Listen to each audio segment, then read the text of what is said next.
এবার ইউরোপে আর ফেরা হচ্ছে না নেইমারের। বিশ্বকাপের আগে শিকড়েই বাধা পড়লেন ব্রাজিল তারকা। আপাতত ইউরোপের ক্লাবে ফেরা হচ্ছে না নেইমারের। ছোটবেলার ক্লাব স্যান্তোসেই থাকছেন ব্রাজিলীয় উইঙ্গার। চলতি বছরের ডিসেম্বর পর্যন্ত ব্রাজিলের ক্লাবেই থাকছেন তিনি। অন্যদিকে 18 মাস নির্বাসিত থাকার পর অবশেষে ক্লাব খুঁজে পেলেন ফ্রান্সের পল পোগবা।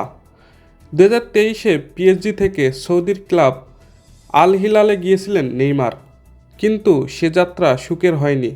চোটের জন্য বেশিরভাগ সময়টাই মাঠের বাইরে কাটাতে হয়েছিল। চলতি বছরের শুরুতে ছোটবেলার ক্লাব স্যান্তোসে ফিরে আসেন নেইমার। চোট আঘাত সামলে 12 ম্যাচে 3টি গোল ও 3টি অ্যাসিস্ট করেছেন। মাঝে কোভিড আক্রান্ত হয়েছিলেন। আশা করা হয়েছিল সামনের বছরের বিশ্বকাপকে মাথায় রেখে এই উইন্ডোতেই ইউরোপে প্রত্যাবর্তন হতে পারে 33 বছর বয়সী এই ফুটবলারের। কিন্তু বাস্তব ছবিটা অন্যরকম। তুরস্কের ক্লাব ফেনেরবাচেতে নেইমার সই করতে পারেন এরকম জল্পনাও ছিল। তবে নতুন চুক্তিতে স্যান্তোসেই থাকছেন তিনি। নেইমার নিজে বলেছেন, আমি হৃদয়ের ডাক শুনেছি। স্যান্তোস শুধু ক্লাব নয়, আমার ঘর, আমার শিকড়, আমার জীবন।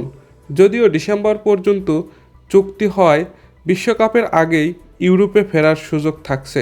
এখন দেখা যাক এরপরে তিনি কোথায় যান। দর্শক, আজকের ভিডিও পর্যন্তই। খেলাবাজের নতুন ভিডিও পেতে চ্যানেলটিকে সাবস্ক্রাইব করে রাখুন। আর ভিডিওটি যদি আপনার ভালো লেগে থাকে তাহলে একটি লাইক করে যেতে ভুলবেন না।